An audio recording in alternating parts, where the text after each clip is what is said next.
Hello! Yay! We're back! Bam, bam, bam, bam, bam, bam, bam. We're back. Or we're forward. However you want to. But yeah, what's up? Hello, Jessica Henry. Hello, Jessica Henry 9773. Welcome to the chat. If you're here and you're signed into whatever conglomerate corporo overlord you have going on, say hi in the chat. Oh my god. Hi, Patty. It's nice to hear you, see you, text you. Yay! Let's go. Let's go. We are going to get started here in just a couple of minutes, as usual. If you haven't already, go make things nice for you. We are here. Flow, flow, grow, flow, grow. Let's go. Let's go. If you haven't already, go grab a little snack or make a pot of tea for yourself or something to toke upon if that is your preference or what have you. Make it good. Light a candle, maybe a little incense. Hi, Sarah. Oh my God, everybody's here. Ah! Yeah.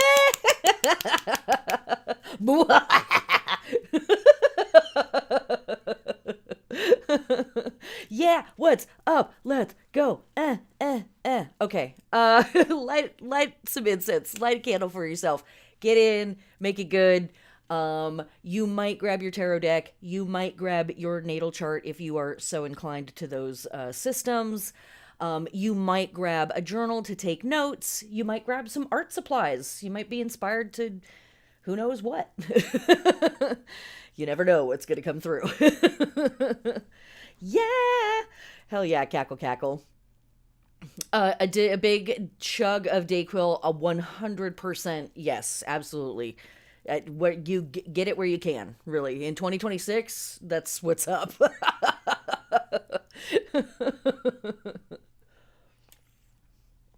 Those are the choices.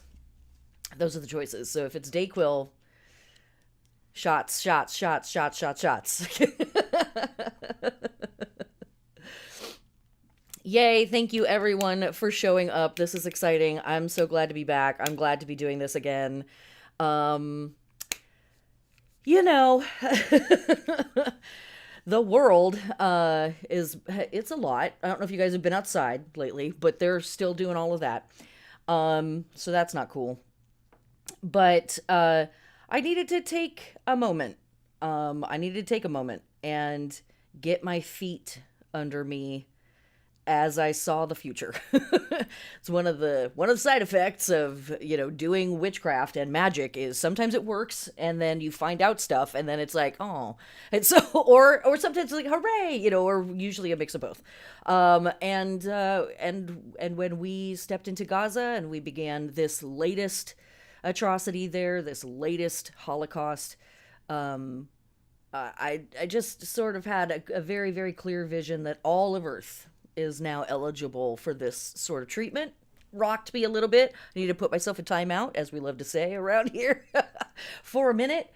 And now I'm back. And for the folks who didn't stick around, I totally get it. For folks who needed to move on and work with other people, I totally get it. For the people who did stay around, I don't get it at all. I don't know why you stayed. But thanks for staying.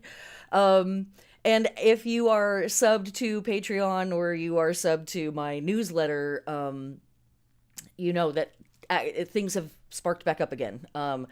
So if you haven't been around for a while, come back and see what's going on. If it was time for you to move on, cool. Good luck to wherever you are now. And I hope it's all working out for you.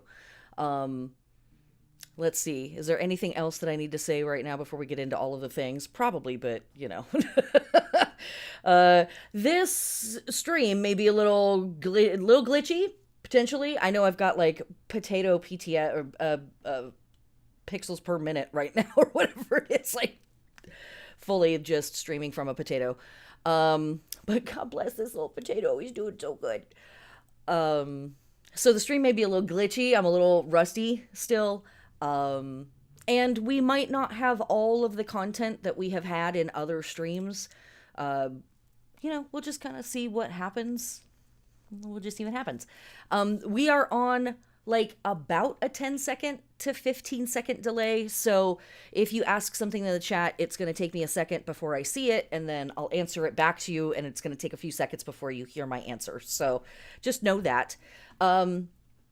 And I try to pay attention to chat during the streams sometimes, and sometimes it's a huge distraction. So if you type a question in chat and I don't see it, please feel free to ask again.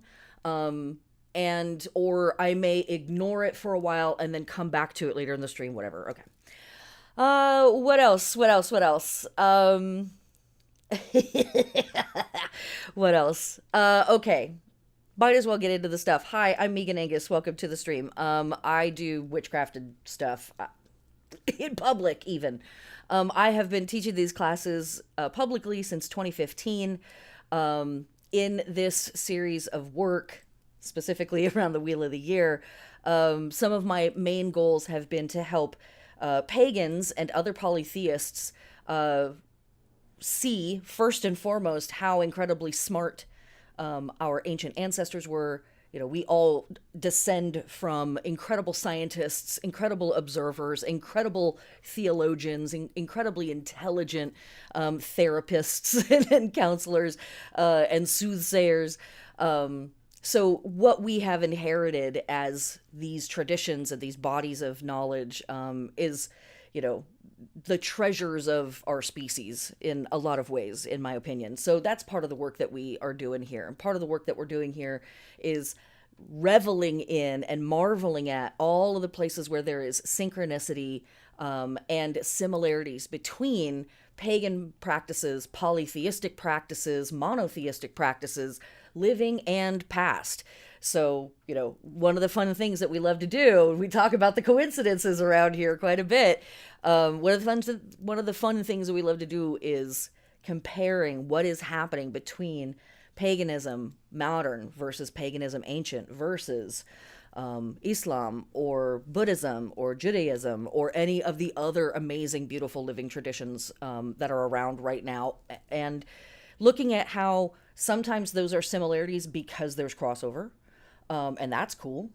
And sometimes there's similarities just because humans tend to do the same things when they're doing the same things sometimes. And it's interesting and beautiful either way. And so if I can promote a deeper level of harmony and understanding amongst people by recognizing that when we are engaging in our spiritual practices, we oftentimes are moving in a very similar way and crossing over very similar ground. Not always, but sometimes. That's part of the work that we're doing here too. These classes have been taught and are still being taught on unceded ancestral Duwamish territory. We live in one of the richest cities in the United States. We have some of the fattest of cats living about here, still not paying state tax, but hopefully our governor will figure that out soon enough.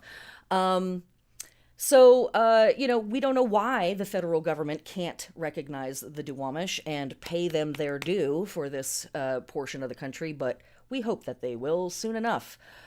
You can check out groups like, or a group like, Real Rent Duwamish to pay rent to the Duwamish if that's something that makes sense for your budget. They take the money and they do whatever they want to with it. And so far, they've done really incredible community-oriented stuff. They've built out this beautiful longhouse. They have tours where they take folks through the waterways that are still existent but hidden here in Seattle, and a ton of other stuff. Check them out. What else do I need to say before we get the classes started, before we get started into this proper? I am still lazy with my language sometimes. I've said this for a long time, and unfortunately it's still true in some ways. So sometimes I will refer to gender. I will say masculinity or divinity, but what I am talking about are energies that can be found in all beings regardless of gender. We must remember that when we're talking about the deities, they exist in so many different forms that constrictive ideas like gender are sort of like, you still do that? So if I'm referring to the goddess, sometimes I will say she or her, but I definitely am not limiting that energy or or information to people who identify as she or her. I'm talking about that thing that is in all of us, that receives, that holds, that contains, that gestates, that calls in. And when I say something like masculine or God, sometimes I will say he, him. But again, this is not limited to people who identify as he, him. This is an energy that can be found in all beings, that thrusts, that pushes out, that goes and gets, that is in the universe. And all of us have both of these, but so many other iterations between them. We're getting into the meta. Hi, welcome if you're new here. Tangent. Side note to the side note tangents. But this is an important piece when we're working with material that we're thinking of as paganism. Pluralism is massive. We live in not just a monotheistic society, if you're here in the West, really. We don't just live in a monotheistic society, we live in a monotheistic paradigm. And because we live in a paradigm that it's all encompassing, it shapes the way that we perceive things around us. And monotheism absolutely shapes how we perceive even our own paganism, spiritual and philosophical practices. The more that we can break out of the idea that everything unifies into one, the more that we can embrace that there is paradox in the universe. There are places where the lines never meet on the horizon. Within, high paganism, within these deep pieces of not mono, but polytheism, poly-awareness is diversity, which is paramount in paganism. Things must be allowed to be different from each other and be disparate from each other. They do not have to be reconciled into a unified one. That's somebody else's gig. We do different things.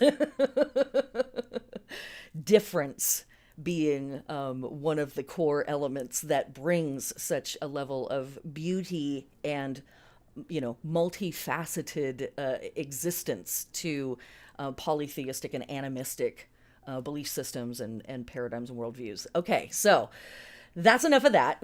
It's probably not enough of that, actually, but we've only got so much time.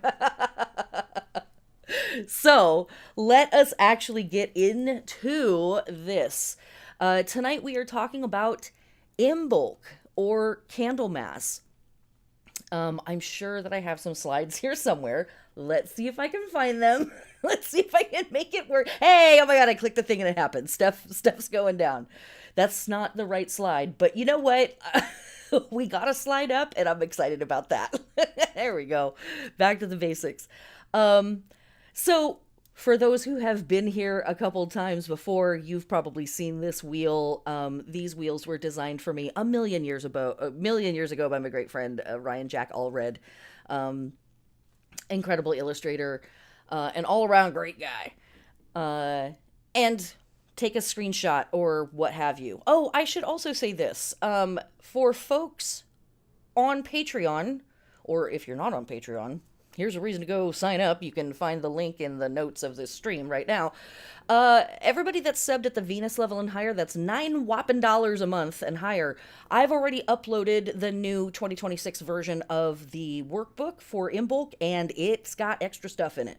I added a bunch of, not a bunch, but I've added some stuff. So go, if you want to follow along, go to the thing and you could download the PDF, or sign up and you could download the PDF. I do believe it is the very top post. I do believe it is the most recent post. Otherwise, I think you can just search Imbolc Workbook 2026 and it should come up. But this is our wheel. This is where we sit, and we've got, information already here in it. We center a lot of our work in Aquarius energy, but I think it's important to really think about that we are in the heart of winter as we step into Imbolc season. And so what we see in this glyph, I just point the wrong way. In this glyph, what we're seeing in that top wedge of the wheel, Capricorn, Aquarius, and Pisces, because that's the big stuff that we are moving through at this time of year. That's the energy that we're moving through. And specifically in Imbolc season, it's going to be Aquarius and Pisces. When we are here, the big, chonky subject matter for us in Imbolc season, in my opinion, centers around purification, perseverance, and renewal. And these words can have a lot of baggage, so we might be careful with them. But as we work through winter, as we move through the three signs that we just looked at, Capricorn, Aquarius, and Pisces, we get three opportunities to reset and purify ourselves in preparation for spring and the next big solar cycle that's coming up. And, you know, that even in of itself is a relative idea because solar cycles are starting and ending all the time around this planet. Wacky stuff. But in Capricorn, for those of us in the Northern Hemisphere, the weather is exceptionally cold and everything shuts down during winter. The sun is at its lowest, or excuse me, during Capricorn season, the sun is at its lowest. Our days are very much the shortest that they are going to be of the year. The nights are the longest. The temperatures drop quite a bit. This is a month that you do often see a lot of snow. And there is a profound stillness and a type of death that occurs on the physical plane. A lot of our bird systems and insect systems and other mammal systems, and even including this mammal system, goes quiet. It goes dormant. It chills out significantly. Activity lessens all the way to flatline, all the way to very, very quiet, almost dead, very, very still.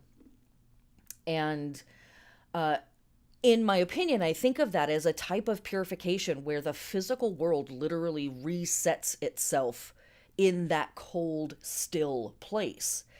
And then as we move into Aquarius, we move into this sign of air, and we have an opportunity to purify or reset our philosophical stances on things, our thinking about things, our conceptualizing, our imaginings of things. And then as we move into Pisces and a water sign, we move into the third piece of this purification idea, which is a washing out or an ablution of the soul and the heart and our emotional space. And I hope by the end of the class, this doesn't just make sense intellectually, but that you can see how and why these things sit together and maybe we could even say are necessary. But the word that I think I'm probably going to focus on the most today, again, if you've been here multiple years, you know every time we do this class, there's work that hangs back, and then there's work that comes forward and is like, talk about me, pick me, because there's just so much to talk about in every one of these holiday seasons.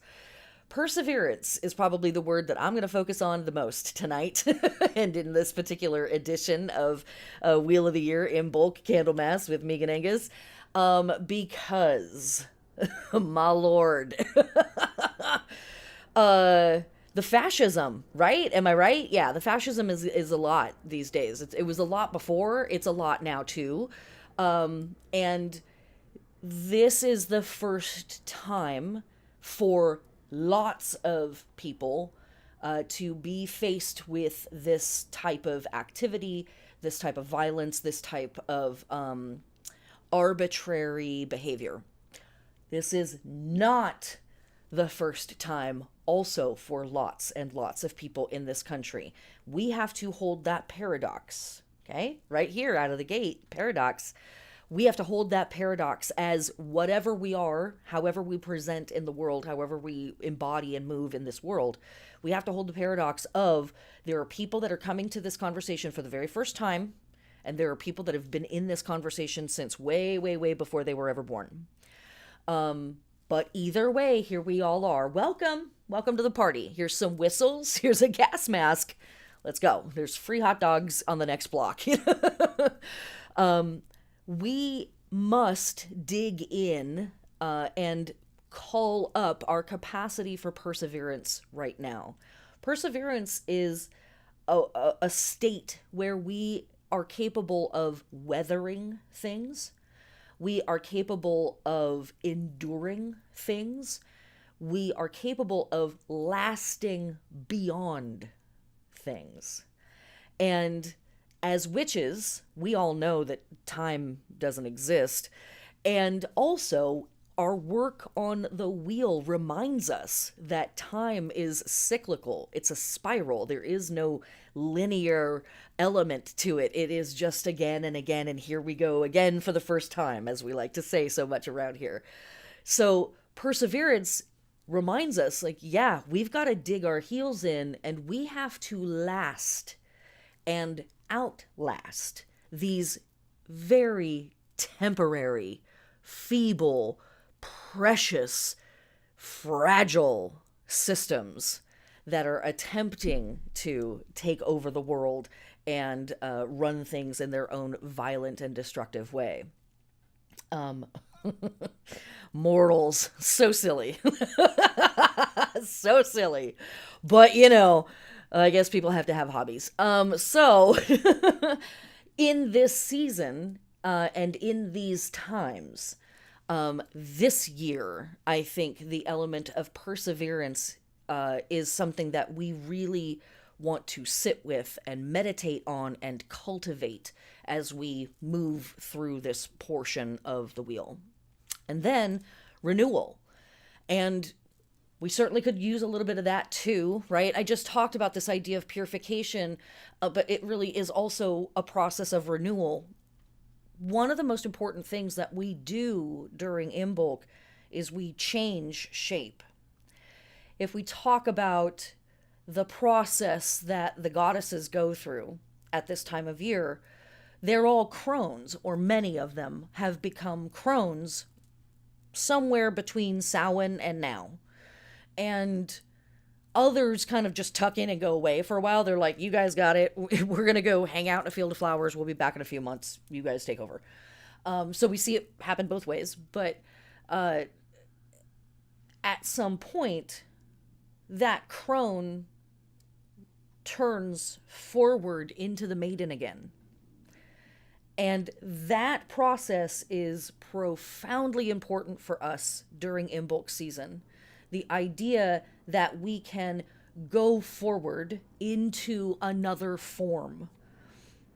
Shape-shifting, right? Transformations.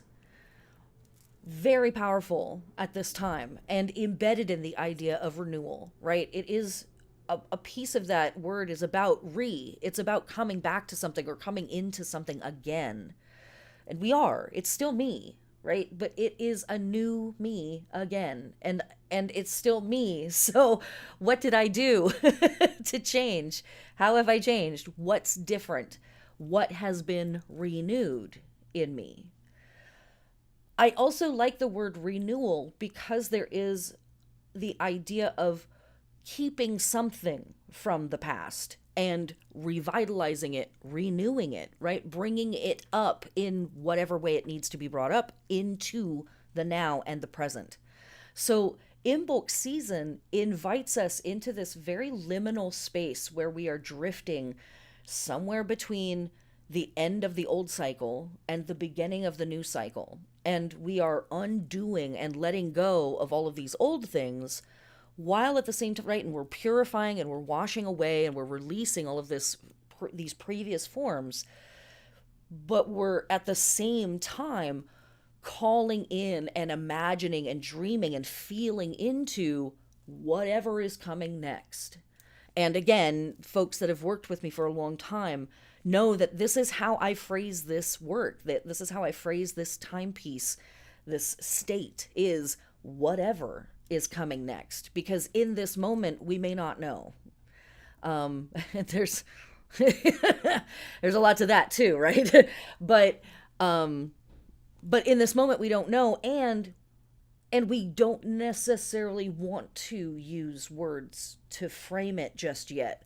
we may still want to allow it to be filled with potential. And so we don't want to hem it in or give it a boundary or a container by giving it a word.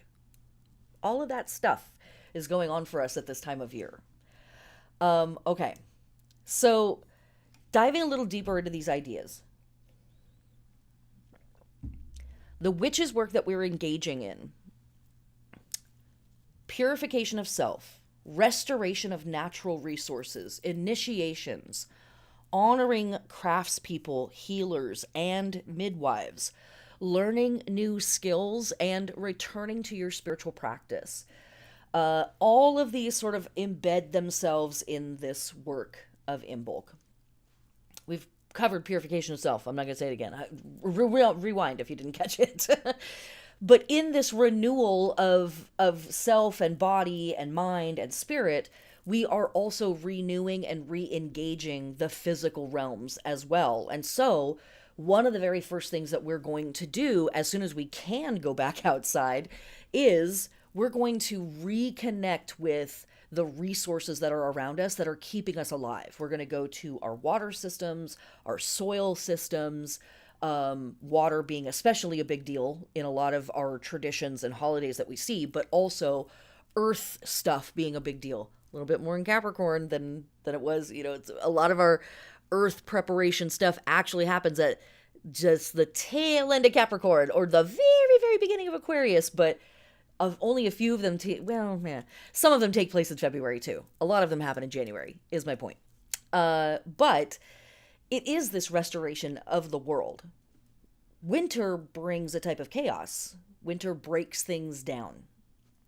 And in Imbolc season, we allow things to be undone for a while. And also, human, it is a little beyond your control. So we allow, and also this happens to us, right?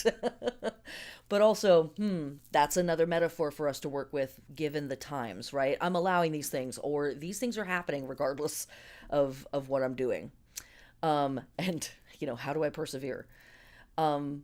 But the natural world undoes itself. Again, all of these animal and insect systems and bird systems like peace out. They go to some other part of the planet entirely, or they go underground and they go to sleep for a while, or they die off, right? And they leave eggs and larvae that are going to come up and come out later, when the weather changes again. So this is also a type of resetting for the physical world itself. And once we are capable of getting back out into the world and touching things and getting involved in the physicalness again, we want to first go attend the earth and, look at the branches that have been broken off during storms and look at our wells and our waterways and see if they need restoration. Do they need cleaning? Do they, what has happened out there when we had to retreat and go hide in the house for 3 weeks because it was too cold? What's been going on in the natural world? We go back out and we reconnect to it again. And obviously, we are still moving slow, and the earth is also still moving slow. So this is not necessarily a jump up, throw your boots on, go get all your work clothes on and get out there and start plowing and doing your thing for 16 hours a day. This is a waking back up to these natural systems and a coming back, a returning to a renewal, right? Of these systems and our connections to them and how they work and all of that good stuff. One of the other big traditions that we will see during this time of year are initiations. Initiations are a big deal for Wiccans, witches, pagans of many, many different varieties, a lot of polytheists.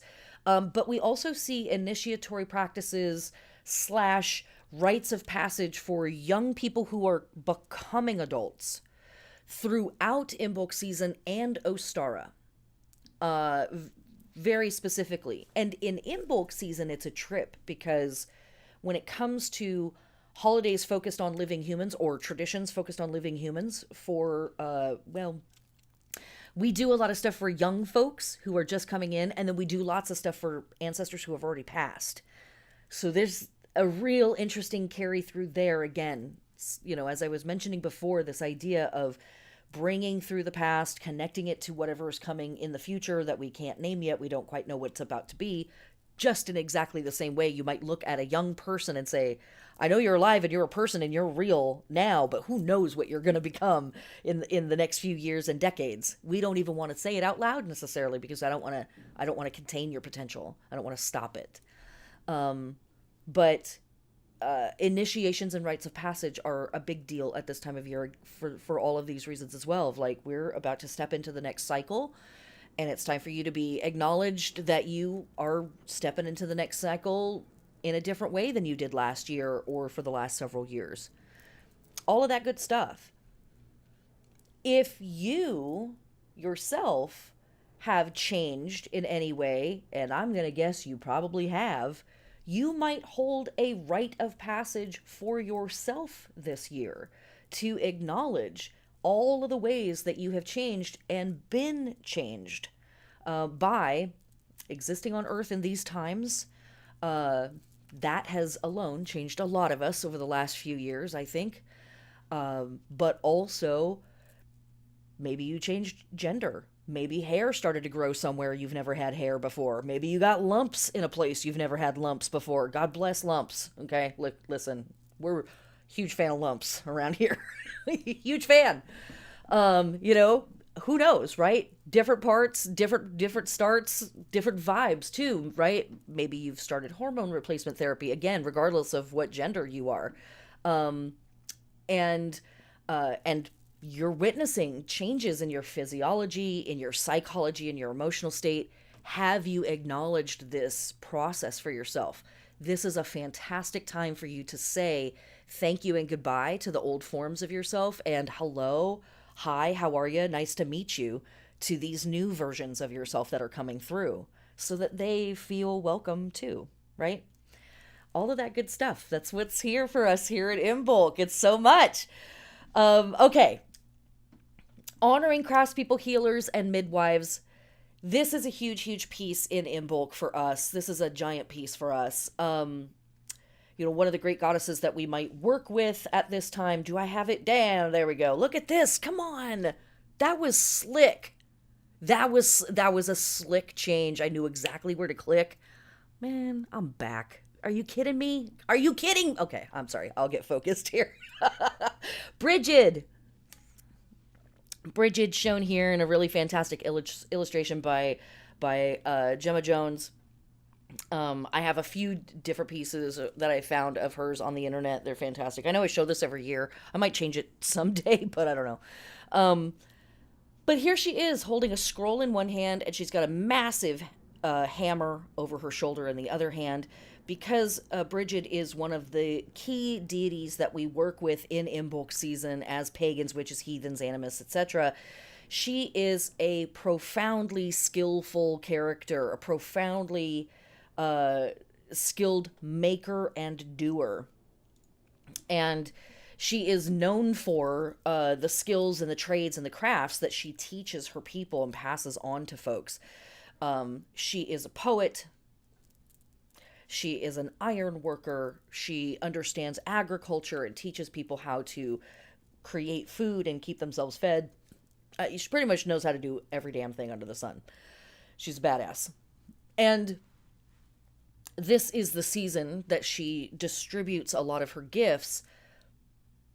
The craftspeople, the skilled people amongst us, the skill holders and skill sharers, the wisdom workers, the teachers that are in our collective, are the folks who are either, well, specifically with this crew of people that I just named, these are the folks that are helping us figure out how to get ourselves through all of this. They are teaching us the physical tools and skills that we need, or the emotional skills and tools, or the psychological skills and tools, and along with midwives, who are also a big deal at this time of year, They hold space for us while we figure this stuff out and while we undo ourselves and then weave ourselves back together in whatever the new form is. In this slide, I'm showing you Brigid on one side and Clech on the other side. In some traditions, these are thought of as the same being, not all. But there are stories of Clech, asking for a kiss from a strapping young lad.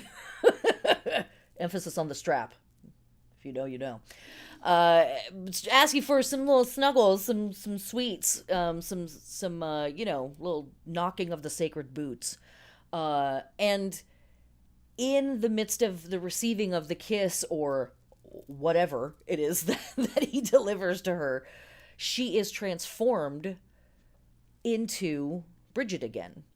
Now, here is where we work with one of these very interesting ideas of the transformation of the crone goddess into a maiden, fiery, vital, youthful goddess again.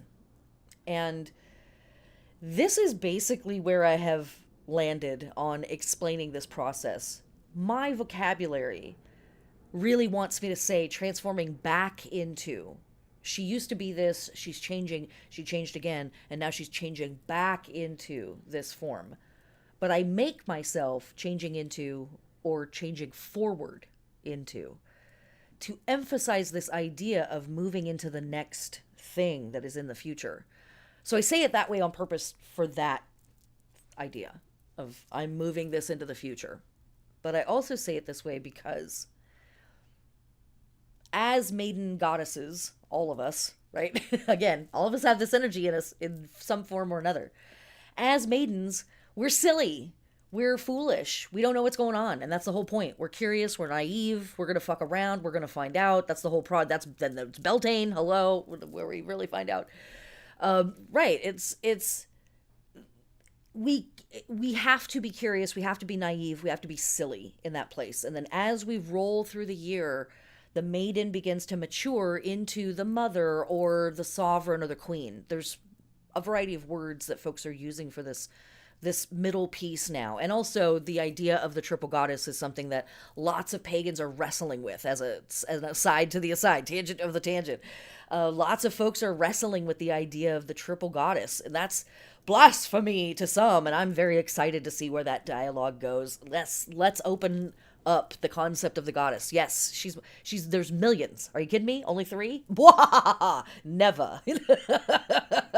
Only fools would stop at 3. But I digress. As the maiden moves forward, she becomes this mother or queen or sovereign entity where she's much more of an adult. She knows stuff. She's taking care of things. She's responsible for stuff. She's producing things in the world. She's making shit happen. And then that character, that entity, rolls forward again into the crone. And in the crone form, they are the embodiment of wisdom. They're the embodiment of enlightenment. And we often think of that middle piece of the goddess, the mother, right? The queen, the sovereign, whatever, as the producer, the real producer, right? She's the mother. So she's the one that's mothering stuff in the world. We can work with her a lot during the harvest seasons. We'll see that archetype come up a lot. But the crone is actually the goddess form that we see giving birth the most frequently. And she's often giving birth, she, are often giving birth at winter solstice to the great leaders and founders of the world religions. So Jesus born at winter solstice, Buddha born at winter solstice, Krishna born at winter solstice, so I believe, and several others, Mithra, Sol Invictus, etc., etc. So a lot of deities that found their religious belief systems are born by crones at this time of year, somewhere between Samhain and now. But a lot of them very much specifically at winter solstice. So that's interesting, right? Because some of us might connect cronehood to menopause. What's up with that? Well, a lot of those goddesses are parthenogenic. A lot of those goddesses are doing it for themselves. They're not relying on outside stimulation. But goddess bless a little outside stimulation. So the crone at some point continues to roll forward. And this is how I have puzzled this out in my mind. As the goddess develops, as this part of us, right, whatever this thing is, develops and grows and moves through the year and changes forms, she knows more and more and more. They take on more and more understanding of the world. They become, again, as I said, the embodiment of wisdom and enlightenment by winter. At some point, the goddess becomes so expansive with understanding and with wisdom, they come into very clear and sharp focus in how much they don't know. And they are able to move forward into a state of not knowing again through understanding deeply how much they do know. They can very deeply understand how much they don't know. And we get to engage in this process over and over and over again. Now, why would we want to engage in that process over and over again?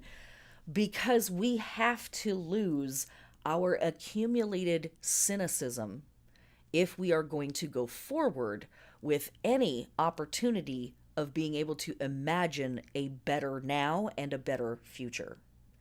If cynicism and I know better take over the conversation, we stop trying to grow. We stop trying to change things. We stop trying to persevere and renew. We stop doing that. We accept things as they are. And bitch, we ain't accepting this shit. So in this season, we have to continue to roll ourselves forward. It's profoundly important that we understand what we have been and where we have been and how much we have witnessed, how much we have learned. And that process is a little overwhelming. I'm going to get more into that in a second. But, well, several minutes from now. But the deep work there is to roll into that depth of knowing so far that we begin to be able to embrace how much we still don't know, how much we still haven't done, how much we still haven't tasted or seen or thought about, or music that we still haven't heard, places that we still haven't been, lives we still haven't led. And that's what's here. That's what's here in Imbolc, is this opportunity to undo and let go of all of that we don't need anymore. A lot of it we never needed. And open up our hands to be able to embrace whatever is coming next, whatever that stuff looks like. And in this, a lot of folks also will renew their spiritual practices. They either will initiate themselves for the first time during Imbolc season and sort of say hi to the gods and goddesses for the first time. Hi, I'm here. I don't know where to put my coat, but hello, everyone. Or if folks haven't been attending to their spiritual practices, sometimes they'll feel a longing towards that around this time of year. And this is a fantastic time to reconnect in that way as well. Certainly not required, but lots of folks do it. Okay. We spent a lot of time on that, but I felt like it was important. And I know I'm not saying some of the stuff that I've said in other classes at this point. That's why I was saying at the beginning of class, in a way I don't know exactly where this is going, but in a way I know exactly where it's going, and we're not going to talk about the same stuff that we've talked about in previous years for reasons. For reasons.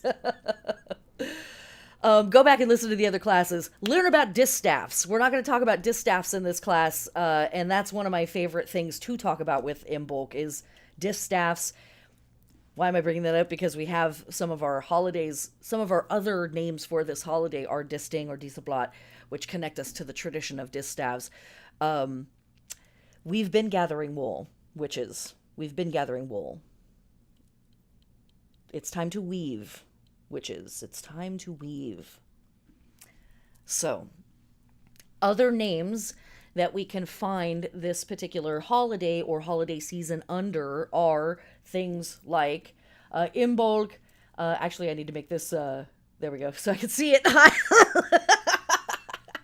Imbolga, Imbolc, Thorablot, Bari, Disting, Apelia, Disablot, King Froste, Lachel, Brige, Brigi, Briganta, the Feast of Goddess Bridget. These are all those last four various ways, Manx, Gaelic, Welsh ways of me totally murdering that language just then. That was terrible.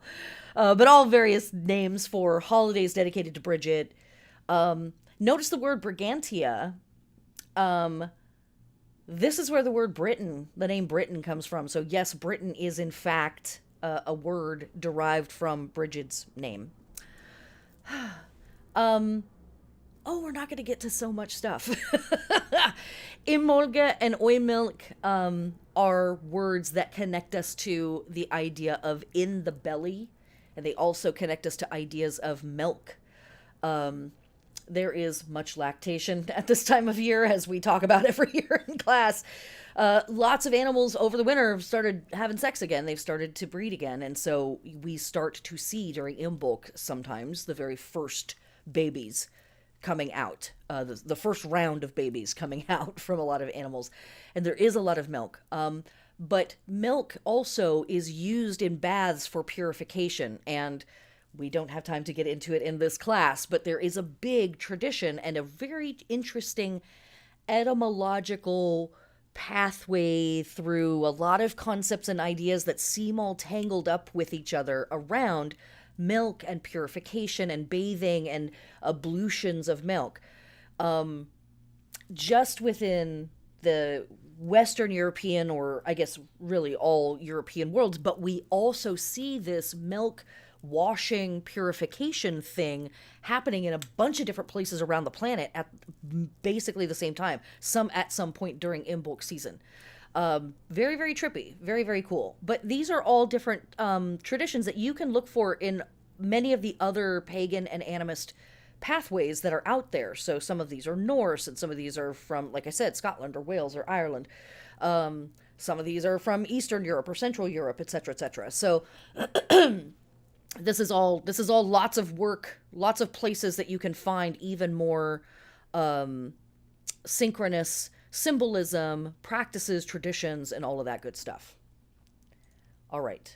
So now, coming to the global themes, when we look around the planet and we think about what is everybody else doing at this time of year, everybody's doing very, very similar stuff. Awakening the body and awakening our vitality, purification.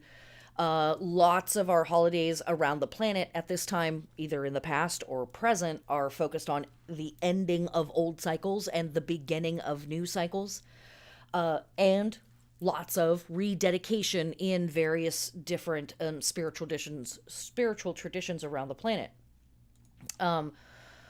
One of my all-time favorite holidays that I have ever learned about is our old friend Lupercalia. I know that everybody here listening to this is familiar with this because you're all a bunch of perverts. And I know that because you're here with me and I'm an old pervert too. So that's how that works. Lupercalia is a brilliant, amazing, wonderful, exceptional, necessary, vital, delicious, fantastic, dope, like amazing holiday. This is coming from our ancient Roman friends and ancestors.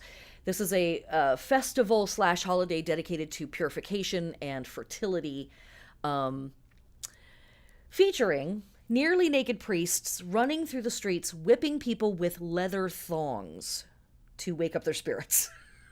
God bless. This is how long Folsom Street has been around, okay? Are you all listening to me right now? I'm talking about old-time religion, okay? And I need you all to get on the same page with me right now. We need to bring back the classics, okay? Now, what's really trippy in this, side note, I have a gigantic piece up on my website. You go to the Wheel of the Year stuff, go to Imbolc, scroll down, you're going to see a whole bunch of different pieces of writing that I've added over the years. There is a gigantic article specifically on Imbolc, specifically on Lupercalia. Now, one of the trippy things about this is we're whipping people with leather thongs. We love that. But let's talk about these leather thongs for a second. This is a whip, right? The whip itself is made out of goat skin. Now, trippy, the goddess Juno is worshipped at this time of year all through the month of what we call February. The ancient Romans would kick off the month with a big old woo Juno thing. And specifically, it was Juno Sospita, which is an iteration of her. She is depicted with goat horns, interestingly enough. Of course, we have goat symbolism being carried over from Capricorn. So there's lots of interesting, little tangled up stuff there, right? The goat whips, the whips that are made out of these strips of goat hide, are called februa. They are meant, the word februa means to purify. And it is, in fact, the root of the word February. This is where we get the name of that month, is from these whips. So, I'm saying, what is the damn deal? Why do we not have this in every town across the country? But there again is this idea of purification and renewal, right? And revitalizing, bringing back up to the surface. We've been on the underworld journey, and holidays like Lupercalia literally were the priests going back out into the streets and saying, come back from the underworld journey, come back from the lands of the dead, come back from the wintertime stillness, and wake it up. Let's go. Anyone can get it. And so here we have a bunch of boys in basically nothing, just naked, running through the streets, whipping people. Goddess bless. The idea was, again, to wake up people's vitality, to wake up their life, to wake up the spark of life in them, and to wake up their spirits and their libidos specifically. Because, especially, folks who wanted to get pregnant would run out into the street and completely expose their whole backsides. just let it all hang out and really get in there. You know what I'm saying? Like, really get in there. So, because they were like, hey, I really need to wake this up. I really need to get in connection with this energy. Let's go. Another fantastic festival that we see at this time of year is from our Malaysian friends and ancestors, called Thaipusam. Thaipusam is a just phenomenal multi-week holiday where you see trigger warning, be careful when you pull up the photos or videos, lots and lots of self-mortification. These are the photos of the folks that have like hundreds of spears running through their body, and all of the spears are decorated with like oranges and lemons and fruits and flowers and stuff on the ends. That's Thaipusam. And that is one of the pieces that happens here. What they're doing is they're rededicating themselves. Some of them are going through initiation practices. I know. Hello. What? They are utilizing self-mortification as a means of purification and cleansing themselves and renewing their spirits, rededicating themselves and sort of showing like the energy systems. We're in this, we're dedicated, let's make this happen. But another one of the rituals that happens during Thaipusam is folks will carry giant jugs of milk several miles and then pour them over statues and give them as offerings, all during the sign of Aquarius, which is literally the jug pouring stuff out. It's, and we're going to get that jug pouring stuff out thing again and again in this holiday. We're not even done with it. What other holidays do we see during this time period? Well, another massive one is Carnival, right? Mardi Gras. Always is going to be almost always is happening during Imbolc season. Every now and then, Mardi Gras will fall just at the beginning of Ostara season. There's a little crossover there. It's usually somewhere in Imbolc. Carnival is, this global cultural phenomenon, right? You can find it on almost every continent now. What is Carnival currently? We don't know how far back in time it goes, but we see processions that look a lot like what we do now in Carnival, not only all over the planet, but throughout time, and especially during this magical underworld journey time period that lies between Samhain and Imbolc season, or really Samhain and spring equinox, right? That whole stretch of time is we see these various processions happening around the planet. Carnival, Mardi Gras, a global bacchanal, and purification ritual. Billions of practitioners are encouraged to indulge in the sweet life and then purify themselves through abstinence and mortification for the next 40 to 46 ish days. You know, there's some religions that are really into that 40-day thing. And that chunk of time delivers you to Easter. But wherever Mardi Gras and then Lent and all of that good stuff delivers you, you arrive at Easter. That's how you do that. That's how they get you, honestly. And another gigantic festival holiday that happens during Imbolc season every year is Lunar New Year. This is another massive global festival and celebration observed by billions and billions and billions of people around the planet. Lunar New Year will always fall on the new moon between January 20th and February 20th. So it's always going to happen during Imbolc season, somewhere during Aquarius. This time point is observed by so many folks around the planet, Asia, as well as everybody else, basically, who sets their clock by the moon.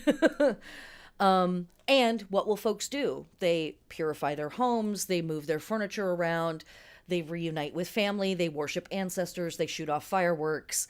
And it will always fall on the second new moon after winter solstice, interestingly enough. So how I see that is like there is always that gap for the chunk of the wheel that we call Yule. That's like, no, for real, we're not doing anything during this time except like Epiphany and a bunch of stuff with like old goddesses and hot cross buns and maybe some ghost stories. That's it. That's all we're doing. Nothing else. So, you know, again, we have this echo of purification, renewal, coming back to things, worshiping ancestors and stuff. And if you are a fan of the podcast, I have a weekly podcast called Spinning the Wheel Podcast with me, your host, Megan Angus. And I say something pithy every time. I guess. I don't know. Your mileage may vary on that. But we will get into the granulars of this stuff week after week. So, as I keep saying, there's no time. There's no time to talk about all the little details of things, but join me on the podcast and we will get into the deeper stuff of it all. Okay, I, for once, am actually going to pause and take a second. We've been going hard for almost an hour. That's been a ton of information for you. Where we're going to go next, we're going to talk about the astronomy. We're going to talk about the astrology. We're going to talk about tarot. That's where we're going to get into some real esoteric shit. And then we're going to wrap up. I've got some meditations for you and things like that, but I'm going to give you guys a moment. If anybody needs to go pee, refresh your beverage, refresh your bong, you do what you need to do. I'm going to give you guys just a few minutes and we'll be right back.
All right, we're back. Lock in. Let's go.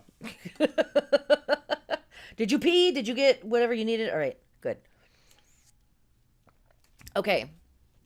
So now let us get into the astrology. Um I want to go to here and then I want to do that. Come on, let's go. Trained professional. All right? That's what you're getting right now. For free. Trained professional. Also, we're back. We're starting again. Okay, lock in. All right. So in Imbolc season, as far as the astronomy of the astrology goes, we are passing through the constellations Aquarius and Pisces. If we're going to be absolutely accurate about things, we actually are just passing through Capricorn and Aquarius, and maybe a little bit of Pisces towards the end, some. And a bunch of other constellations are hanging out nearby, providing other stars for us to work with in our astrology. But in the astronomy, that's what's up. Okay.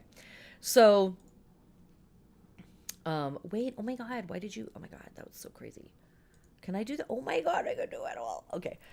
So, we're all learning together that this is still fun and exciting. And that I still like have keys bound to things. So it's great.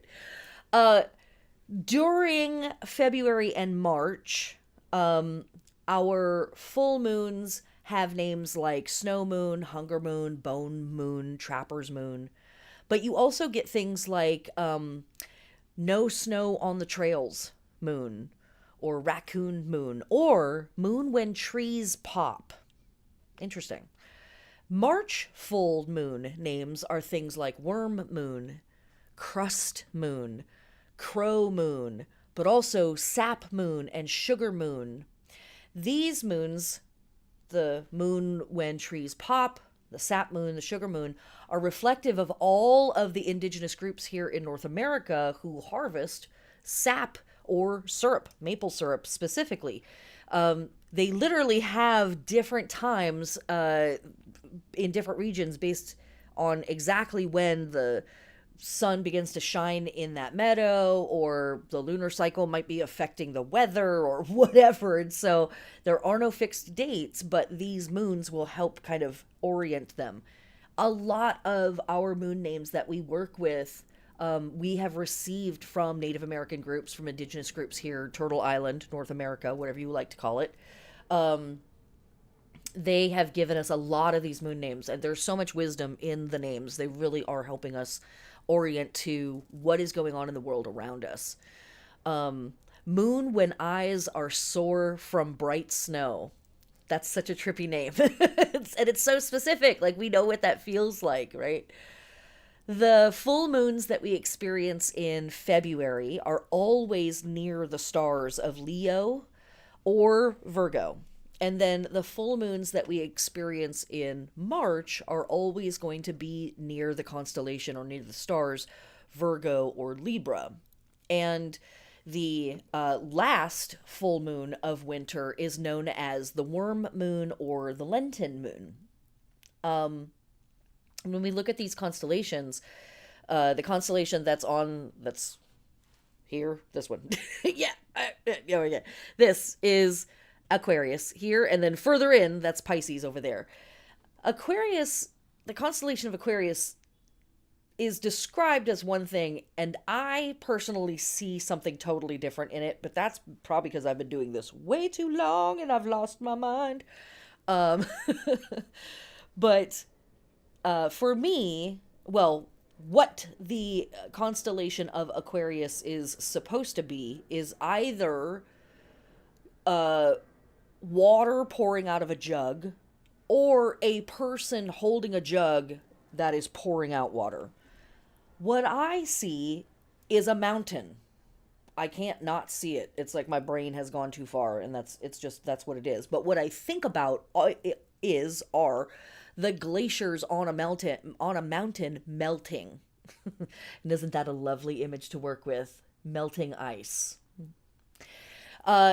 So Aquarius for me is about this water that has been still becoming liquid again and then flowing down from the mountaintops to the rest of us, to us down here below.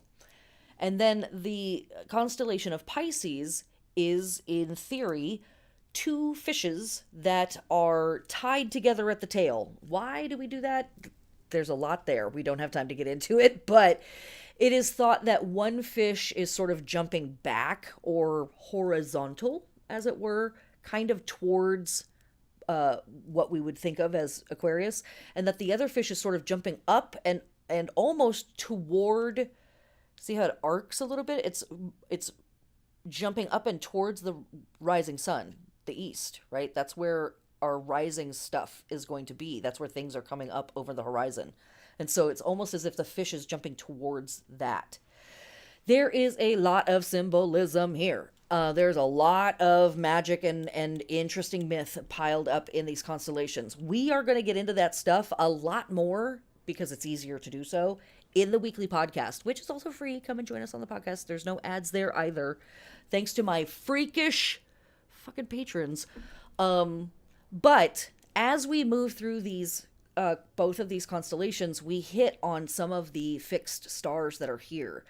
And so we have ideas like the luck of the king or the luck of the luckiest or the wish.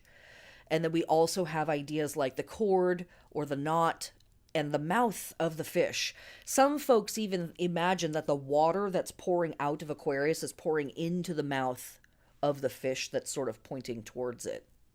Not everybody agrees that that's what the constellations look like, but that's there to work with. Other stuff that's happening for us on Earth during this time period, we have the heliacal rising of the Bahenian fixed star Deneb Algeti, which is actually in the constellation Capricorn. So that's that thing of like, what is the astronomy of our astrology, and then what is the astronomy of what is actually happening in the sky? Because of course, patriarchy and monotheistic systems, we are locked. Well, we're not locked. We're breaking it. But we're still in a system that's 2,000 years old. They're so obsessed with it. There was like stuff going on like around 2,000 years ago. They are obsessed with that stuff. Like, I don't know. There was some guy. I don't even know. It's a lot. I haven't really gotten into it. But they are like super whatever. Anyways, Capricorn, fixed star of Capricorn, Deneb Algeti, big helper star.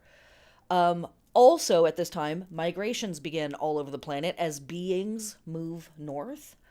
Many rivers and waterways are surging as Earth slowly melts. Again, we love this image of ice melting, right? Just dissolving and just breaking down and cracking and fracturing into little insignificant, fragile pieces that just fall apart.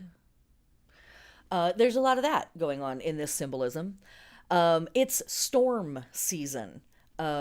Storms, good for melting ice as well. And as we said before, mammals begin delivering their first or only babies of the season, and there is much lactation. Okay, so what else are we doing here, though? That's the astronomy of our astrology. Now let's get into the astrology of our astrology. While we are here in this part of the wheel, as I've said, we are moving through Aquarius and Pisces. While we move through the first half of Imbolc season, our focus moves away from the external material world to an inner experience where we drift in a gray liminal space as winter winds on, floating in alternate pasts and presents and futures, and connecting temporarily to archetypal concepts that are much larger than us is super potent work that we witches are doing. The mind is out in front, and it's a great time to connect with the cosmos for a cosmic download or several. And we will talk about this in a little while, but divination is definitely something that we are doing during Imbolc season. But we cruise through Aquarius, and then we roll through Pisces. we have both of these signs covering these last 6 to 8 weeks of winter that is Imbolc season. Yeah, these are the last 6 to 8 weeks of winter.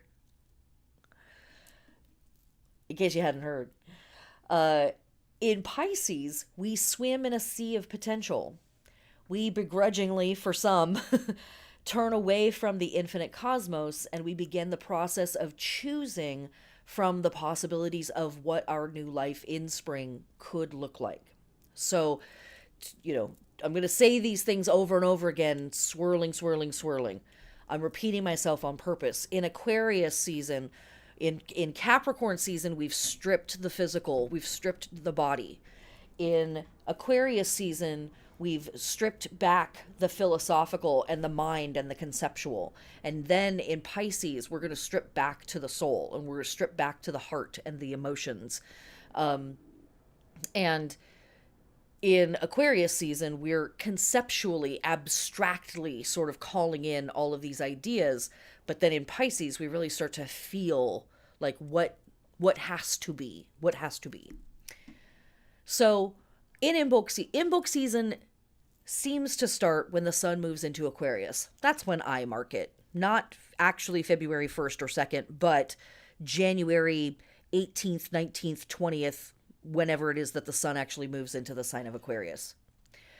This sign helps open up our mind to the conversation of the self in conjunction to the community. Now, I used to state this differently in the past, but again, this year, we are focusing the lenses slightly different. So I will say this again. Imbolc season seems to start when the sun moves into Aquarius. This sign helps open up our mind to the conversation of the self in conjunction to the community, cosmos, infinity, and things that feel shared by the group at large. Our physical, spiritual, mental neighborhood. We are encouraged to rebel against or at least question the status quo, especially anything limiting our freedom or keeping us from expressing our unique viewpoint. While we're thinking about the collective, our actions center in our personal understanding of the times we live in, and that's okay. From the outside, that can look like stillness, but really, this is coming back to life through the fog of undoing that we have been drifting in for the last few weeks. Consider the tree that looks dead, stripped of its greenery. A broken, hollowed limb has become a home for some finches. Moss grows on the north side. But we know there's life in there, somewhere deep down in it. Perhaps we need to prune back some dead branches that didn't make it through winter. That's okay. Some portion of us made it through, distilled down through the melting snow. As we move into Pisces, we begin to purify and wash away parts of ourselves no longer serving the greatest good. We also wake up and repair the self and reconnect to the systems in our environment in preparation for the shift in the energy cycle coming up. Do some cleanup work around your neighborhood and or a waterway or a water source near you. What are the water protection laws in your area? And that certainly is work that we can continue to do, but I encourage you to explore the idea of flow and movement in your neighborhoods and environments. And maybe you can think about how you and groups of people can move like water and where that will be exceptionally helpful in dealing with ice and other frozen elements in your life. See, we all can do this. You want to play? You want to talk in code? No problem. We all can do this. Now, for folks who have the workbook, there is another page to the astrology section where I have added in Some of the transits that we are having. Some of the transits that we're having. Oh, I forgot about this page. Oh, this is what I was supposed to say first. I'm going to roll back. Okay. I'm interrupting myself and we're going to cover this because this is important. There we just talked about the big concepts of like, what are we doing in Aquarius season? What are we doing in Pisces season? And how does that inform us as we move through Imbolc? But here is some other data for you that I want you to take into account in like the largest picture, right? The largest picture. We have had Pluto in Capricorn for a very, very long time. It was there for like 13 or 14 years, 15 years, I don't know, it was plenty. So, Yule season had a lot of Plutonian energy about it because everything that rolled through Capricorn during Yule season would hang out with Pluto. There'd be a conjunction. The Sun, Mercury, Venus, at the very least, and our moons, at the very least, every single year are going to be somewhere in the sign with Pluto. Well, Pluto has now officially moved into Aquarius. It's going to be in Aquarius until 2043. It's going to be in Pisces until 2068. Who knows if any of us will even be alive at that point? I know some of you will go for the nanobot things, and you're going to be 700 years old when you finally kick it. But my point is, Pluto has arrived in Imbolc season, and Pluto is going to be part of our Imbolc story until 2068. Pack a lunch, kids. Tuck in. Because we are hanging out with this old weird god for a long time. And why do I say it that way? Because Pluto is going to be in Aquarius. Then it's going to be in Pisces. So every single year, as the sun passes through these signs, it's going to be conjunct Pluto somewhere. And so is Mercury, and so is Venus, because they are always very close to the sun. All of our moons are new moons in this portion of the year. On the other side of the wheel, when we have our full moons in this portion of the wheel, Pluto is going to be somewhere muttering in the background, doing something, or, really, really close. So, that, right? That is a thing that Imbolc season now is taking on this edge, in my opinion, of Plutarchian, Plutonian, Vulcan sort of energy. And then also, we have to think about Neptune has been in Aquarius, was in Aquarius for 14 years, and has been in Pisces for the last 14 years, give or take. And it's just about to leave. So for the last almost 30 years, Imbolc energy has had Neptunian energy about it. And it's not going to any longer. Instead, what's going to happen is, as Neptune moves into Aries and continues to travel through Aries, it will sextile things that move through Aquarius. So it has gone from being deeply involved in the conjunction and like I'm dictating the energy to now being more of an assistant or a helper energy that's on the outside. Trippy concepts. Work with this stuff as you will. If your eyes are pointing in two different directions, just, that's nice, Megan. These are sort of the underlying factors I'm thinking about, or like, this is the backdrop behind the stage that we're doing our thing on during Imbolc season. Uranus is moving into Gemini this year, has been in Taurus, but it's moving into Gemini until 2033. That matters. Uranus, one, is the planetary ruler of Aquarius. So while we're in Aquarius season, we're always being affected by whatever is going on with Uranus.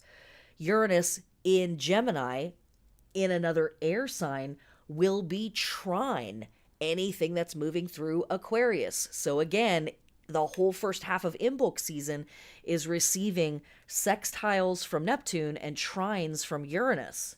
That's potent stuff. Every single year, we're being invited to this conversation with the outer planets during this season, right? We're going to talk with them around the year. The sun trining Uranus happens every year, happens twice a year every year. That's not, monumental. What I'm talking about is that we've been dealing with these energies in other places, and we're getting them in Imbolc now. Trine's also very helpful. I see this through a very particular lens. Clearly, I have a bias in terms of, my political attitudes and opinions about things. Uranus is the great transmographer. Well, Pluto's the great transmogrifier. Uranus is the great zodiacal table flipper. Uranus is here to break stuff up, shake things up, radicalize things, weird things. WYRD, weirding. And Uranus is like, yep, I'm all about that. And so there is a profound emphasis this year and for the next several years of how deeply can we lean into this going a different route, invoking ingenuity, invoking weirdness, invoking radicalization and revolutionary elements. Like, and what does that look like for us as a society? What does that look like for us as communities? And what does that look like for us as individuals? It's going to be the same some of the time, and it's going to be very different some of the time, as it should be. Saturn is also leaving Pisces. It's only been there for 2.5 years. Saturn moves significantly faster than the other outer planets, but Saturn has been in Pisces. So again, and before that it was Aquarius. So for the last 5-ish years, Imbolc season has had Saturn embedded in it. It's peacing out. It's heading into Aries as well. It's going to be there until 2028. And so again, all that stuff as it first enters Aquarius is going to get a sextile from Saturn. Very helpful. Very helpful. Sextiles are these really cool, workable aspects in astrology that are like, here's some clues on what you need to do. Now go do it. And you do it, and potentially your situations can improve. You get better at things, whatever. And then last but not least, our nodes. The nodes of the moon are where they dictate where our eclipses are going to be. And they evoke a very particular kind of work in astrology around calling in our destiny and releasing the things that are keeping us from becoming everything that we can be in this lifetime. And the nodes are leaving Pisces and Virgo and moving backwards, just to keep it confusing, into Aquarius and Leo. And so every Imbolc season between now and 2028, so this year, next year, and 2028's Imbolc season, we're going to be dealing with the North Node being somewhere in here.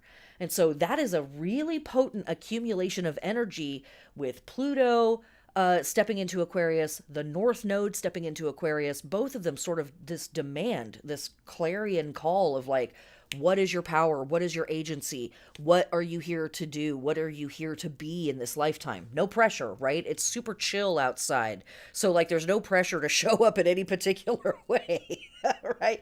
But also there is this help that's like, oh wow, maybe this is as intense as it feels like it is. Maybe this is just as important as it seems to be. Maybe I'm totally not exaggerating that, and this is a pivotal moment. Maybe it is. And then we have, assistance from Neptune and assistance from Saturn, both adding these sextiles from the side. They're like, here's some energy. And then you have Uranus with the trine going like, how weird can it get? How radical can it get? How ingenious can it get? How original can it get?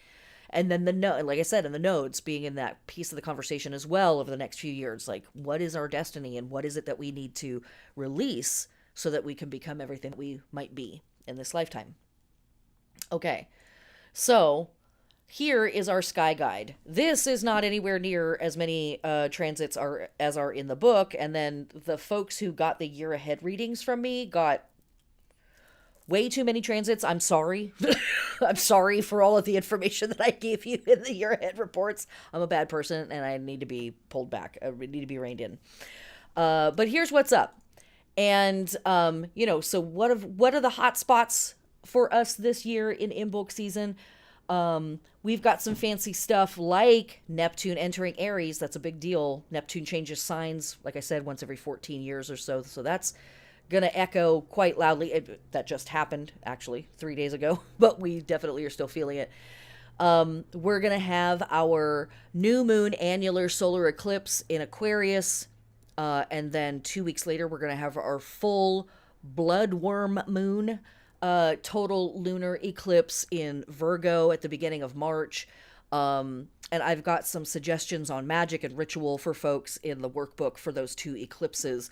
But what else do we have during this season? We're going to have a Mercury retrograde. Mercury is going to station retrograde February 25th at 22 degrees of Pisces. We're also going to see Saturn enter Aries on February 13th. We're going to see lots of the planets moving into Aquarius, moving into Pisces, and then moving into Aries. And Jupiter, who has been retrograde since last year, is going to station direct just before spring equinox. We've got a lot of really interesting astrology right around the equinox this year. Of course, we'll talk about that in the next class. But whatever work you can do during this season with your astrology to really call in the future and release the stuff that is holding you back. Potent shit, my dudes and my ladies. I've got journaling suggestions for you all in the workbook. We will also go over these in the New Moon Tarot Circle class, which will be happening soon. I think that's February 17th or 18th is 19th. I don't remember. The 20th? I don't know. It's in the middle of February. It's listed in the places where things are listed. But we're going to get more into the journaling that we can do there in that class. And so now, is that true? Is that the next thing? Oh yeah, here's this. I do have these for you. Actually, I lied. This is our full moon in Aquarius and our full moon in Leo, new moon in Aquarius. Really struggling or wrestling, not struggling. We're wrestling with these concepts of motherness and fatherness. And I leave these statements pretty neutral and open-ended because I don't want to tell you who mother is in your life. That could be a biological connection person, but it could also just be a person who raised you. It also could be people in the world or even movements that mothered you. And same for the father. Like, what does the word father bring up for you? And what is fathering in this world? And what or who fathered you in this world and got you to here or didn't? That's all potent work that we can do for these moons. And then in Pisces, we're going to have our full moon eclipse in Virgo. And in Virgo, it's a lot of like, what are my habits? Like, where am I at? How am I doing? This is going to be not the last eclipse that we have connected to the sign of Virgo. We're continuing the work that we're doing with that planet that we've been, or that sign that we've been doing for some time. But, like, is there something else I wanted to say about that? No, I can't think of it. Whatever. It doesn't matter. It's energy cycles, habits, systems. What have you inherited? And how's that working out for you? Are those helping? Are they holding you back? Like, what's going on with your systems that you've inherited from other people and groups? Maybe those mothers and fathers we just talked about. And then finally, a new moon in Pisces. You guys are going to hate this. I want you to take a deep breath and imagine the most incredible version of yourself in the most amazing world that you can dream of. What kind of year are they about to have? Describe a single day. That work might be painful in a year like this, in times like these. So I want to give you some tarot information to work with to help with that. Okay. I'm going to switch us back over to here. Okay. So the tarot that we work with at this time of year, during Aquarius season, we are hanging out with the Star which connects us to the sign of Aquarius. And we're hanging out with the Fool, which in some magical systems, some, not all, in some magical systems, the Fool is connected to the planet Uranus. In other magical systems, the Fool is the spirit of air. So work with that however you would like to work with that. And then when we move into Pisces, we will work with the Moon card, which connects us to Pisces, and the Hanged One, which again is one of those in some systems. The Hanged One is connected to the planet Neptune, and that's not true in other magical systems. The Hanged One is the spirit of water in some magical systems. So again, your mileage may vary. Play with those ideas in whatever way you want to. But these are the major arcana that we are working with. And then I'll show you here in a sec that we've also got a bunch of minor arcana that we can work with. And before I read what I'm about to read, let me say this. In my opinion, if you've ever done a tarot reading with me or whatever, I've probably told you this little metaphor, but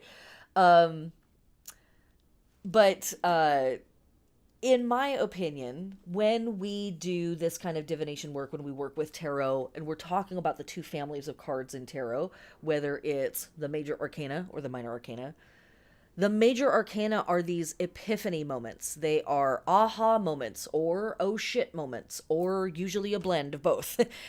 And the metaphor that I will often use is jumping up and down on a trampoline. And the major arcana cards are like that moment when we hover suspended in midair. We are totally out of the grip of gravity. Nothing can stop us. We could see like 5 yards over into other people's backyards. It's a miracle. I'm flying. Take a picture, quick. Mom, look. And Mom, look. And then our body collapses back to earth. Gravity grabs us and pulls us back down, takes hold again, right? Our body collapses into the trampoline. A bunch of kinetic energy is stored in our muscles. We push against the trampoline. We rise back up again. All of that mechanical system, those are the minor arcana. So the major arcana are these brief moments that humans are not meant to live in for very long. They're epiphanies, they're revelations. They can be confusing or overwhelming, wildly stimulating moments, but they are ephemeral, usually. And then the minor arcana are here to help us process and understand and dig into and ultimately integrate or let go whatever the major arcana have brought up and brought to our attention. That's my belief system. I am positive that there are other, I don't know if I've heard that from somebody or if I came up with it on my own, to be very honest. I'm sure that there are other tarot readers that see something similar, and I'm sure that there are plenty of folks who don't. So this is just a way, not the way. But I feel like it helps kind of understand how do these two families of cards work together. Okay, so back to our tarot. The Star card speaks to a potentially hard time in our life, but one that is filled with promise. Envision the captain of a ship tossed on the Black Sea, looking desperately for the North Star to guide them. When they get their bearings, they realize they are near the shore of a continent no one believes exists, off the edge of the map. But that is the captain's version. The other sailors think the captain has gone mad. Can the captain convince the crew to try for this new reality? Or will they abandon this course? The Fool has found their guiding star and is going to follow this light that no one else can see, even if, maybe especially if, it leads them off the edge of the world. As we continue our nightside journey,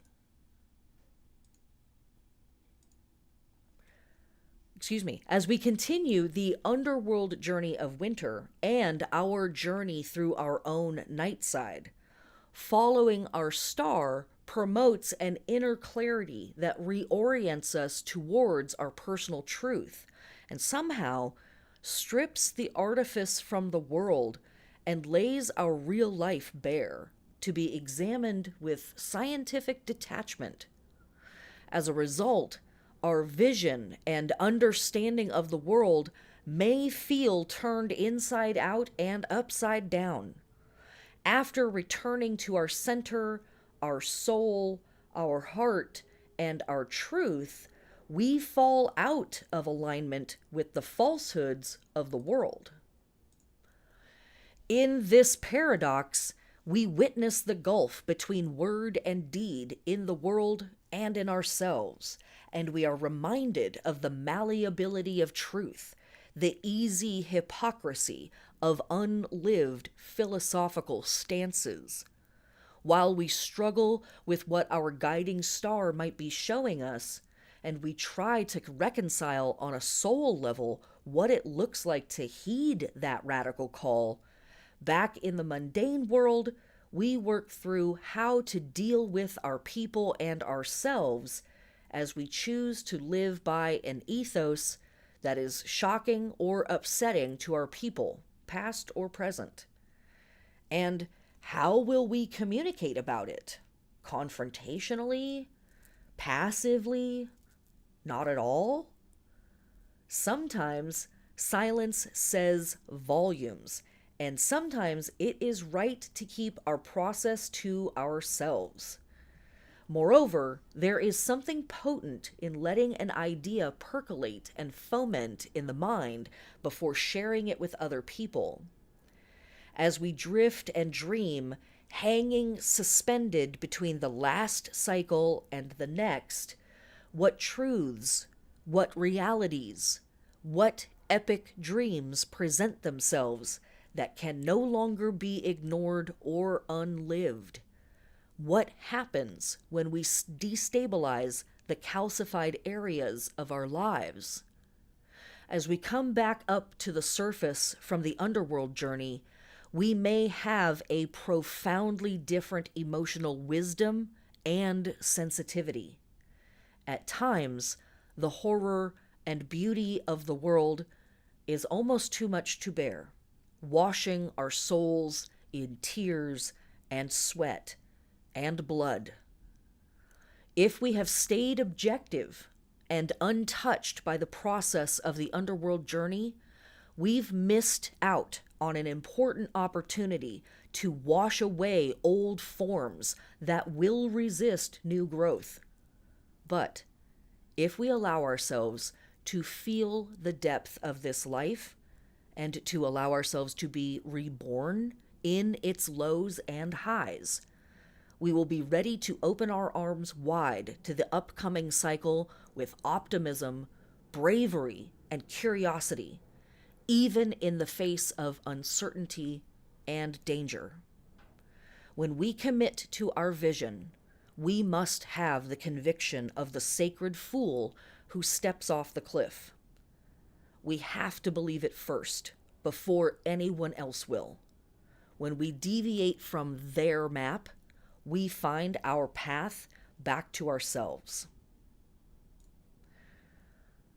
So the work that we are doing here in Imbolc season really truly is about undoing ourselves, allowing ourselves to not know, allowing ourselves to not have a set form, to not be certain about things, and to deeply question the stuff that we've been handed, that we are told it's always been this way or it's always going to be this way, and instead lean in on these very radical pieces of, who am I and what am I?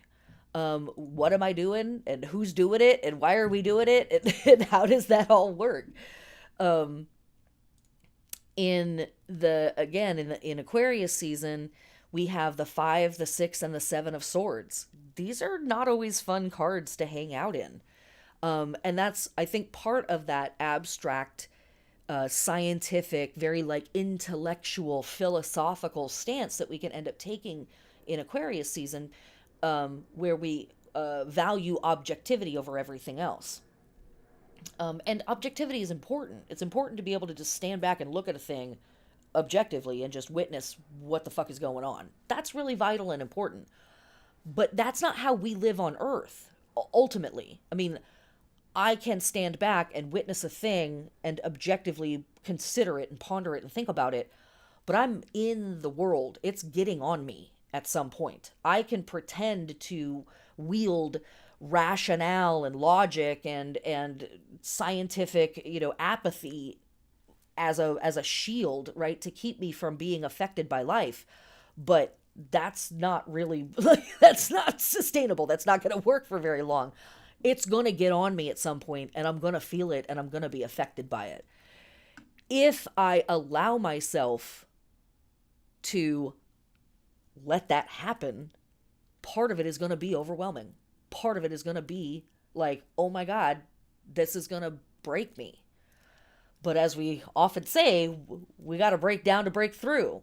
And that is a huge piece of the Pisces piece of this. We are meant to be sensitive. We are meant to be a little overwhelmed temporarily by the immensity of it.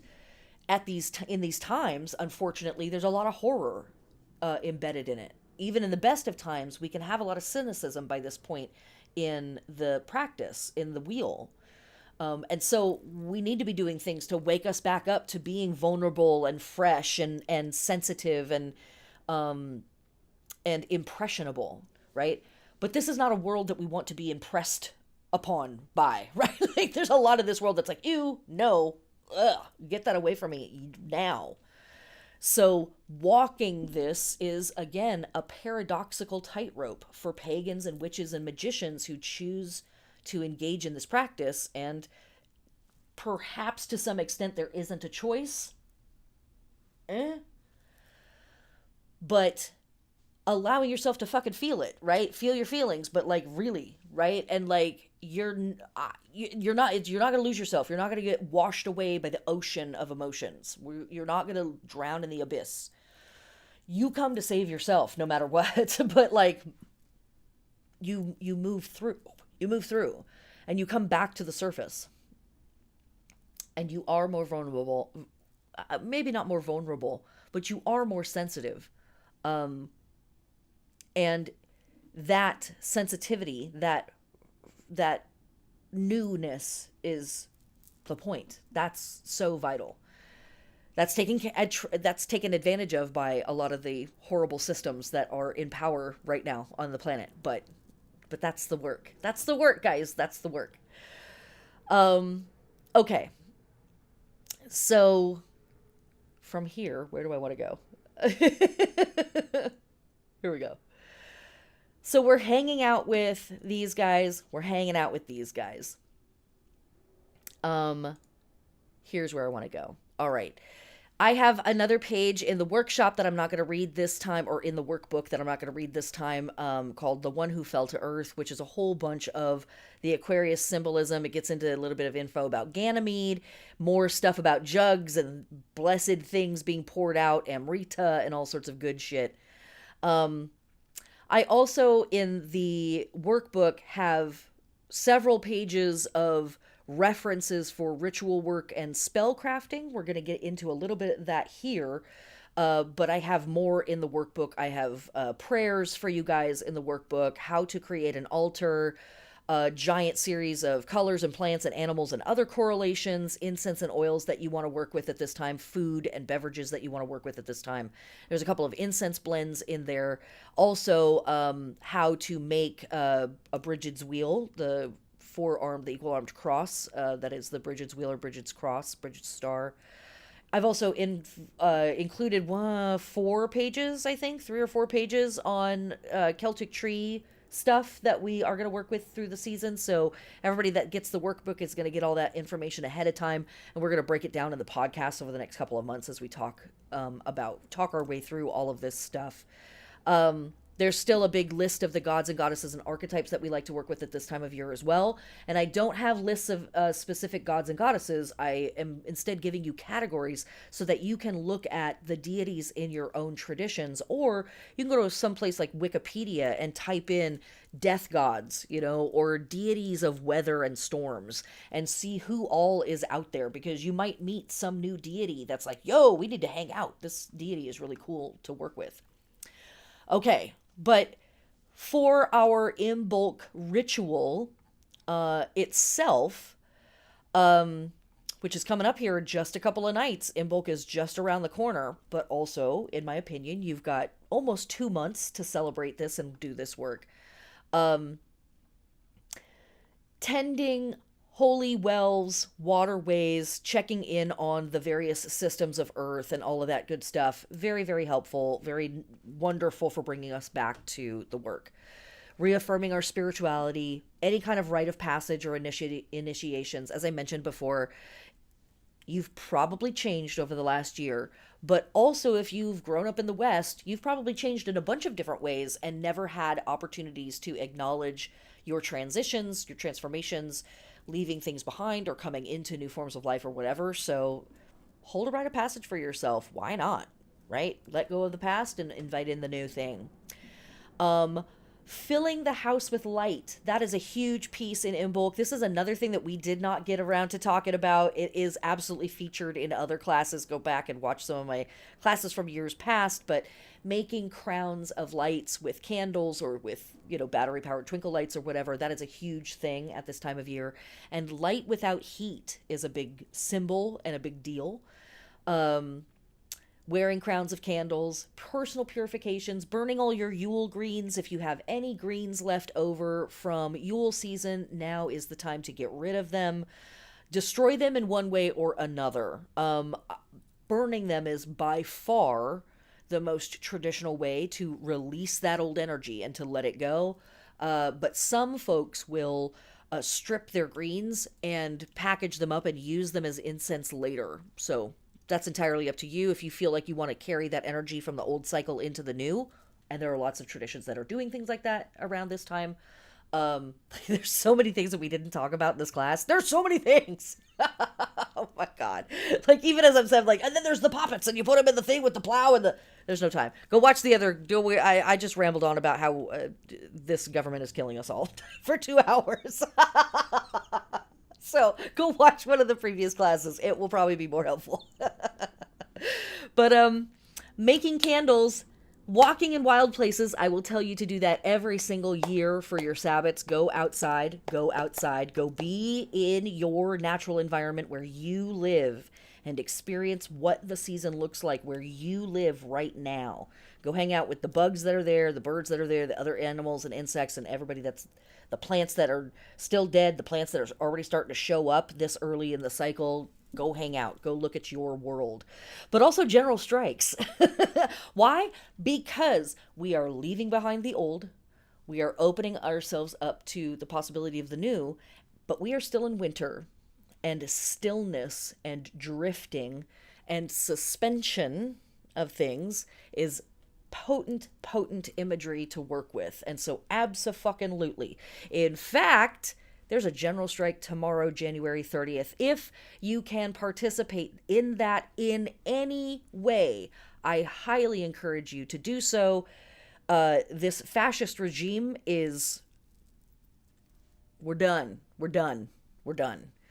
And general strikes are a fantastic way of starving the system of precious money that it needs to keep running.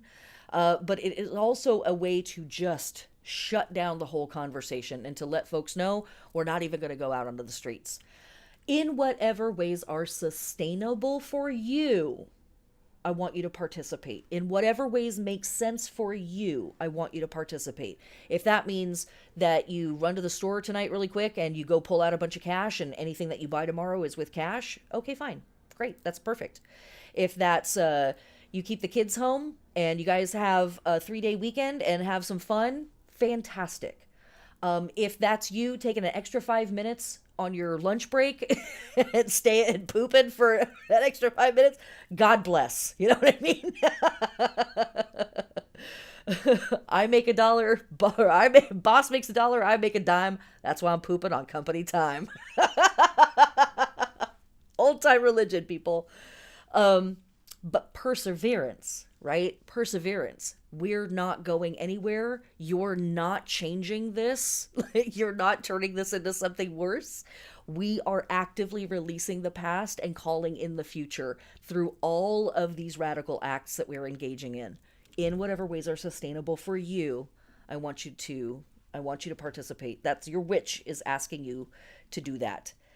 And something I haven't included before, but I'm going to start including these as well in the classes, spell crafting. Now, ritual is different from spell crafting because ritual is a moment of observation. I'm dwelling within it. I might be doing some charging of things, right? I might be taking some action in my ritual, declaring some stuff, moving energy, sending things out into the world.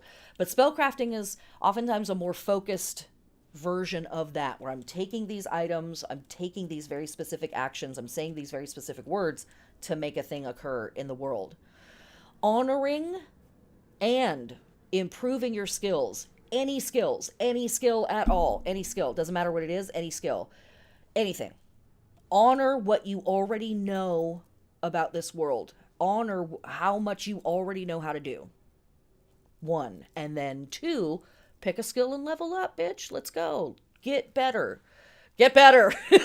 No, but I'm saying truly, out of honor for yourself and honor for this tradition and honor for the people who in the future are going to be bettered by you knowing how to do that better. Do it up. Divination, very, very potent during this time of drifting, because again, we're in this liminal space filled with possibility, filled with so many different realities and alternate futures, alternate presents, alternate pasts. Divination can really help us dial in on what we don't want, what we do want, and what we're really trying to call in, as well as giving us some clues and signs for what to look for. Spring cleaning absolutely can start now during Imbolc season. A lot of folks will wait until the Lunar New Year to kick off their spring cleaning vibes, even though we are still obviously in the heart of winter. But if that makes sense for you, go for it. Protection spells are very, very powerful during Imbolc season. If you have not done any protection spells around you or your home or your neighborhood, this is a fantastic time to lean in on that work. And if you haven't attended them for a while, this is a great time to go back and reinforce your protection spells as well as banishing spells. This is a fantastic time of year for kicking motherfuckers out, for melting things, for cracking and breaking down things and sending them back to the void, to be absorbed and turned into neutral energy for good things in the future, of course. Come into the dark. But protection spells and banishing spells, very, very potent for us during Imbolc season. Any spells that are focused on ensuring freedom. This is in alignment with Aquarius energy and Uranus energy, as well as very potent for the times that we live in. Anything that breaks down barriers, breaks down containers, any spells focused on dissolving and melting boundaries between things, cages, and any old, unhealthy viewpoints or traditions from the past that clearly belong in the past. This is all shit. Let us turn it into mulch for the victory gardens of the future. The potatoes of rebellion require lots of good poop. Let's give it to them. The symbols that we want to work with in our rituals, our spell casting, any of that good stuff, the Bridget's Cross, our corn dollies, fire, candles, and light. This is a great time for blessing all of your candles, pouring candles. I know we've got some very powerful candle makers in the chat right now. Flo, what is the name of your business? It's Life Ritual for Life, correct? If you're still here, I hope Flo is still here. Please, please, please, please tell us the name of your business and put the website in the chat, the website address. I believe it is Ritual for Life. Flow makes incredible candles and other really wonderful products. So much intention, so much great stuff. Hashtag not an ad, just a fan. Just a fan. Also, Flow makes my very favorite lip slicky chappy, whatever. It's the best. It's the best in the whole wide world. They have a massive garden. They harvest a bunch of stuff out of it. Super powerful, amazing. Yay. Ritual for life, I believe. But the Milky Way, anvils and plows, symbols of our trade. And so literally like symbols of the work that you do can be on your altar. Two crescents, the Priapic wand, the besom, or the broom, right, for sweeping and cleansing. Cauldrons, wells, springs, etc., etc. Okay, so our meditations. We finally arrive here at our meditations. And, again, I want you to just ponder this stuff. You can utilize these in your rituals. You can use them as the starts for spells. These might be ideas that you come back and ponder over the next several weeks. I would actually encourage that. A fresh new world is on its way. What new beginning will you initiate? You are a sacred being, and you can do sacred works if you choose to. How are you returning to and honoring your own sources of power? And finally, your deep wisdom allows you to see opportunity in the world, in the void of the black, frozen earth. What sacred seeds are you becoming? What could happen this year? Witches, thank you for joining me through this romp. I hope that you will be brave and apply yourself to this work and allow it to affect you. And, as a lot of folks like to say, allow it to radicalize you.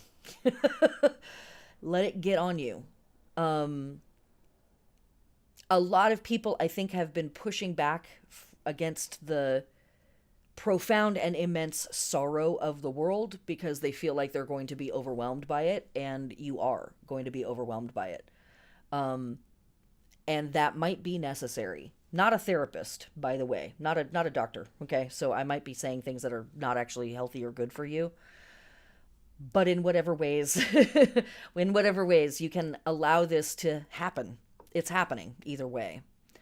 Be careful out there, be safe, be smart, connect with your neighbors, connect with the people who run independent businesses around you, where you live and where you work. Do it now. Shake hands, get out there, learn names, learn faces, learn who actually lives in your neighborhood so that when actions are taking place, you know who isn't from your neighborhood when interesting things start to happen.